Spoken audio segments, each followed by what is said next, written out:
Hi, this is Simon with Trade and Perform Coaching. It is Tuesday evening, August 20th, and this is the trade review for both ES and NQ. Quick legal disclaimers. This is for educational purposes only.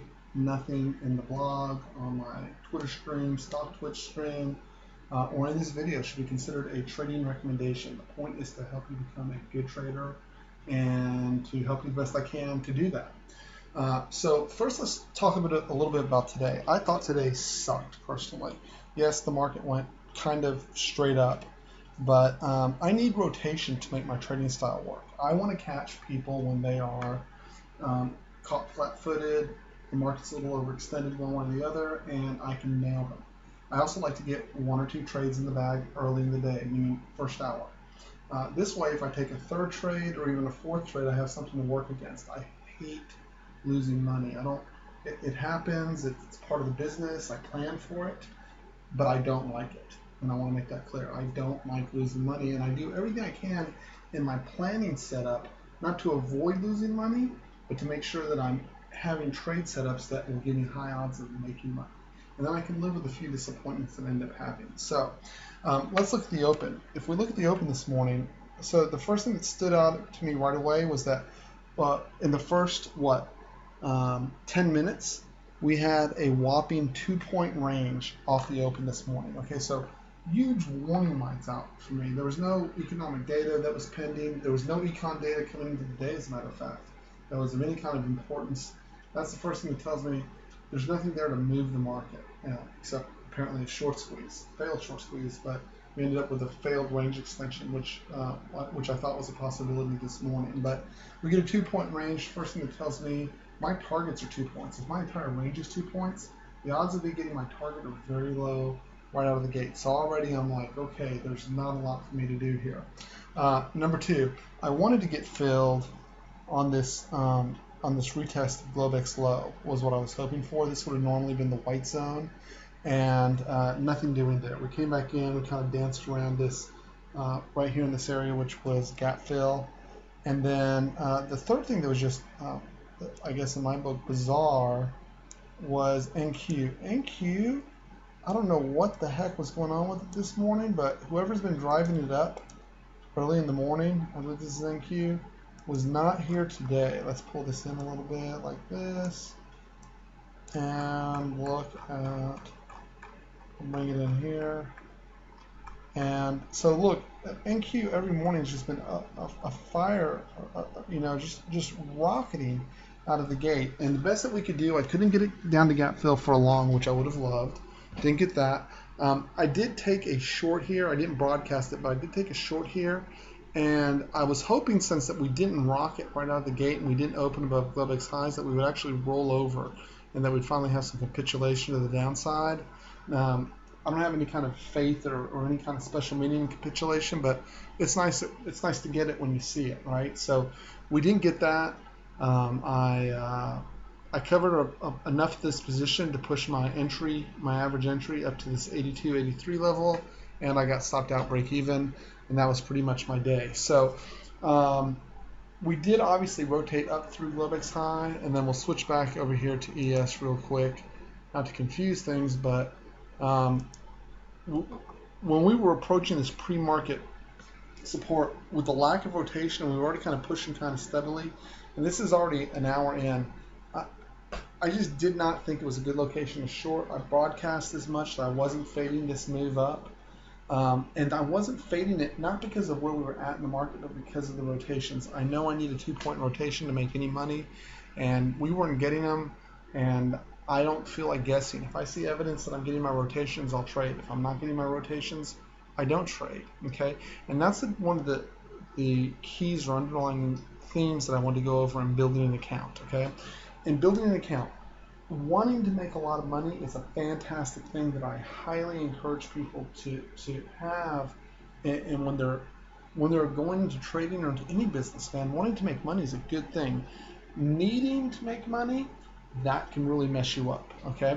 Needing means you are going to force trades. Needing means you are going to look and see things that aren't there. Needing means that you're not going to let your trade plan work out. And no matter how hard you try, no matter what work you do, it will backfire against you. So don't need, want. And if you have a need, you go, I have to make money. I actually would recommend that you find another way to make money while you're trading, okay? Take that pressure off so you can see what's really going on in the market. The market will talk to you if you'll take some time to listen, okay? It'll communicate. Communicated to me this morning, hey Simon, there's no rotations. Don't short at pre-market resistance, okay? You have low odds of making the money. Okay, I pulled the trade. That's good information the market gave me, okay? It's not always just about making money. It's that I want to make a lot of money, and therefore I'm open to listening to what the market has to say. So moving on, we hemmed and hawed, and eventually we got up to initial resistance. I was actually in a room with some gentlemen Ken had invited me into. And again, Ken, if you're listening, thank you again for the invite. I really enjoyed that this afternoon. And I told him, normally I would short at initial resistance, but this trade doesn't fit my personality. The lack of rotation down, the lack of speed, all of that. And in building an account, okay, so first of all, you have to have an edge. You have to make sure that your trades work. If you look at my blog and the charts that I post day after day after day after day, you'll see that the charts that the trades that I take, and that at the levels that I post, the first time into those zones have an extremely high odds of a 2-point rotation, practically giving my, I guess you can call it a wealth building strategy or an account building strategy, whatever you want to call it. That's how I made my money. You know, I have other trades that I make money in now, but that's how I made my money. I'm practically handing it to people for free. And it's not I'm not trying to give any kind of compulsion for someone to trade like I do. As a matter of fact, I would discourage it if it doesn't fit your personality. However, I stay consistent with the same trade day in, day out, and that I do encourage, okay? I know that my trade works. I actually have a spreadsheet that I can show myself on a nightly basis, and on every morning when I get up and look at my spreadsheet to find changes in what's been going on. I keep 2 separate sets of spreadsheet, one for hypothetical trades that I would like to take, but I need to build evidence that they're working, or the trades that used to work, and I want to see if they're coming back into fashion at any point where they will work, or that to see if there's been changes in my setups or changes where I can get more profit, maybe more than the 2 points, or if that 2 points becomes unattainable. But the bottom line is I'm constantly probing and testing what I'm doing, and I'm also comparing what I'm actually taking out of the market versus what's available from the market, right? And so the trade has to fit your personality. If you're someone who, you know, man, coming in and out of a trade in less than 5 minutes freaks you out, then that 2-point trade probably isn't for you, because I can tell you there's a lot of times I'm in and out of that trade in less than a minute. And it goes like lightning, just like that. There's other trades, like for me, okay, even though initial resistance is a big trade for me, and I get a lot of swings out of that. When we get this activity, look, we've come all the way down from 1656. We're trading down at 1647, and I think we've traded down to 1646. Not quite. They're working on it. It's almost a 10-point trade right there, 9 points in the bag, but man, it's been 7 hours since the market's closed, almost 8. That's not my deal. You know, I just don't hang out that long, and I probably never will unless I'm in a position trade where I'm like, yeah, I'm taking a position in this thing, and it's been a long time since I've done that. So it doesn't fit my personality, is what I'm trying to get across. So there's a couple criteria. First of all, it actually has to be an edge. Make sure it's not a 50 or 60% edge, and you're day trading with it. It's not enough. It needs to be a higher edge. It needs to be 70 to 80% in order to be effective, because most day traders don't have a 1-to-1 risk-reward ratio. Some do, some don't.